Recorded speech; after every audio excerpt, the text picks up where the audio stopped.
Everyone remembers the Motorola RAZR, but few recall the ancestor that laid the groundwork for its ascendance. And that's a shame, because this is a phone worth remembering. I'm Michael Fisher, the year is 2001, and this is the mini metal moto, the Motorola V60. To understand why the V60 was so noteworthy, it helps to remember the phones that were common in the US when it launched. Back in 2001, my parents carried devices like these across Bell Atlantic, soon to become Verizon, Nextel, soon to become Sprint, and the old AT&T Wireless, soon to become Singular, then AT&T all over again. My own Samsung 3500 was the most modern of the bunch, but by 2001 it was already a 2-year-old design, and like the rest, it was made entirely of plastic. With the V60, Motorola subverted those established norms with a pint-sized design made of aluminum and stainless steel. Lightweight, but not too light at 103 grams, cold to the touch, and beautifully brushed to a satin sheen, with a back cover that clangs with authority when you drop it on a desk.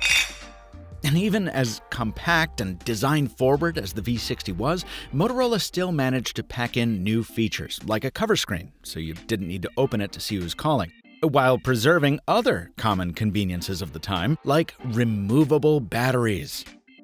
These days, we've gotten used to carting around big power banks to back up our big phones, but back in these days, you could carry a spare cell that fit easily into a shirt pocket, ready to pop as needed into the phone that either vanished into a pant pocket or, just as commonly, clipped onto a belt. Just watch those corners. When you finally ran down those batteries using all your daytime minutes, you could top up both at once if you wanted to shell out for a dual-dock charger. These same batteries were used across Motorola's portfolio, from the Mini Metal Moto all the way up to the big Nextel radio phones, so it was easy to find official or aftermarket versions at your local phone shop or mall kiosk. You could choose from slim 780 mAh batteries and up, the phone's girth swelling like the belly of a competitive eater as the modified battery doors ballooned to accommodate up to a 1050 mAh pack, massive for the time. You could also buy custom backplates if you wanted more personality than the stock gunmetal gray gave you. And in an age when everyone was swapping faceplates on their Nokia 3310s, Motorola made sure V60 buyers didn't miss out. You just popped a tiny release catch with a thumbnail and slid the new faceplate on. That led to an explosion of both stock and aftermarket cases, some of which were thoughtfully included by the longtime MrMobile fan from Buffalo, New York, who sent over most of this collection. Thank you, anonymous moto appreciator.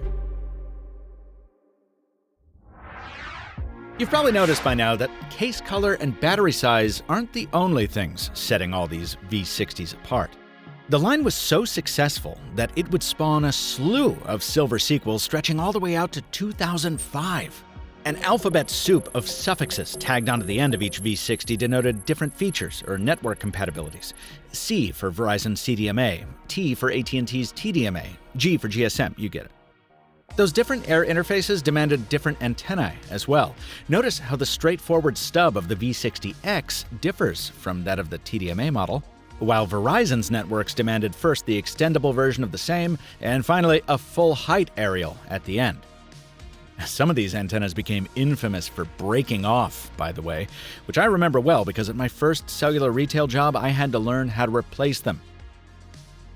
Whenever you have this many variations of something, there's a tendency to pick a favorite.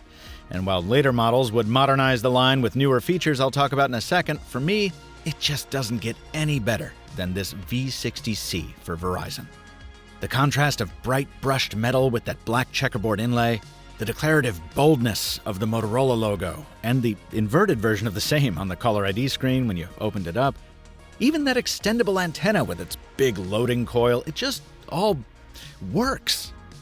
It's easy to see why this phone was a big enough hit to make cameos in everything from J-Lo music videos to dramatic novels, and well-regarded enough to be sold as an integrated accessory with some models of Mercedes and BMW.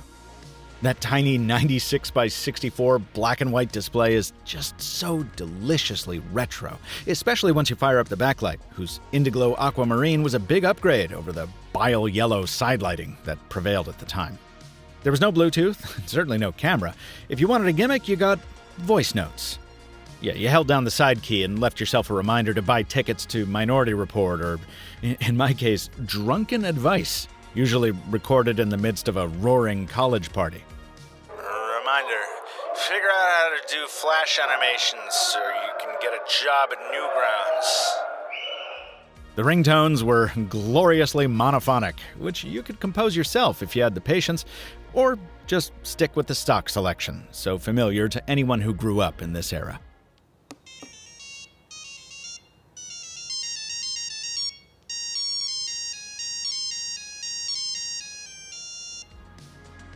And in a time when phone calls were still king, the V60 delivered sound quality that one reviewer called some of the best out there.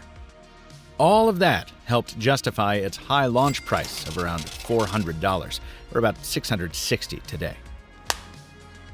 To be clear, there were many drawbacks to the V60, like those breakable antennas, unreliable charging ports, and the weirdly complex user interface, anchored by send and end keys that were in opposite positions of most cell phones at the time. I don't know why Motorola did this.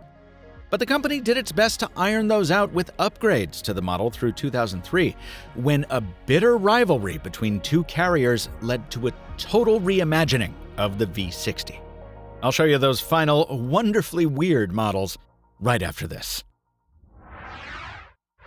I've been covering tech for over a decade, and quite a lot of it has come from today's sponsor. I'm not talking about a company, I'm talking about Taiwan. For years, Taiwan has been a crucial trading partner to the United States, and in June, the two countries announced their new trade initiative for the 21st century. This initiative is focused on values the US and Taiwan share, like protecting worker rights, eliminating forced labor in global supply chains, and promoting gender equity. Taiwan and the US will also work together to support green jobs and the growth of low-carbon economies. And along the way, they'll work toward transparent and fair regulatory practices for small to medium enterprises. It's all meant to support digital trade and deepen the friendship between the US and Taiwan, one of its most reliable partners and a consistent source of technological excellence. To learn more, hit the link in the description. And thanks to the Taipei Economic and Cultural Representative Office in the United States for sponsoring this video.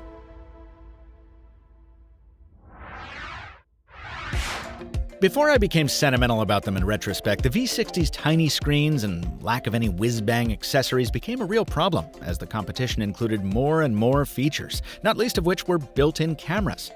The V60 never got one of those, but its TDMA version did get a color screen in 2003. Technically, anyway.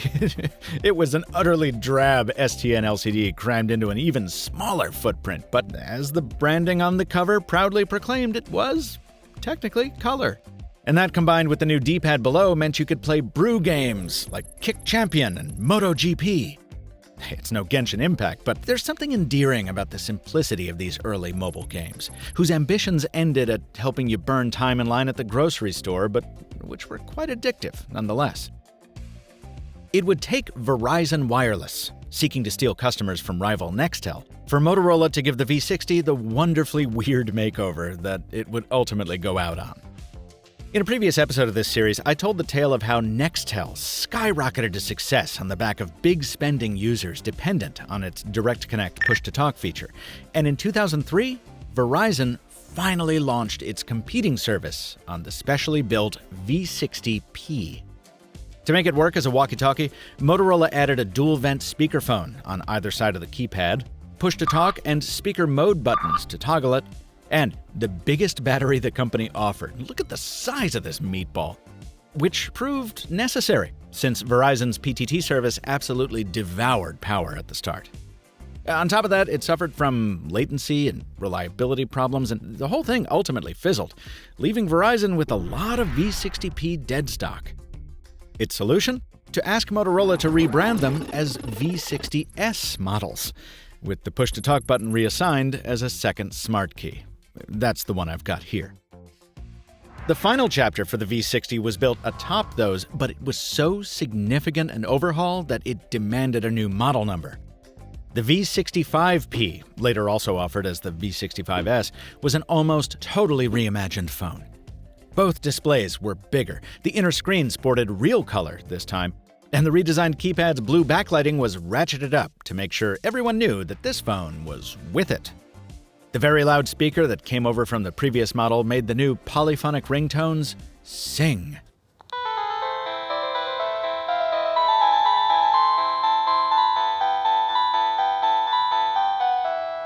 And all that combined with a by now proven platform to make the V65 a fitting send-off 4 years after the line first debuted.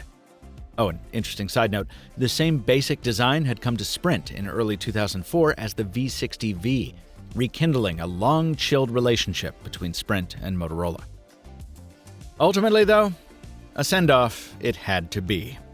Bigger and sharper displays, integrated cameras, and more comfortable keyboards were becoming must-haves, all of which Motorola delivered in its well-received V600 for 2004. I will never believe that model name is any kind of coincidence.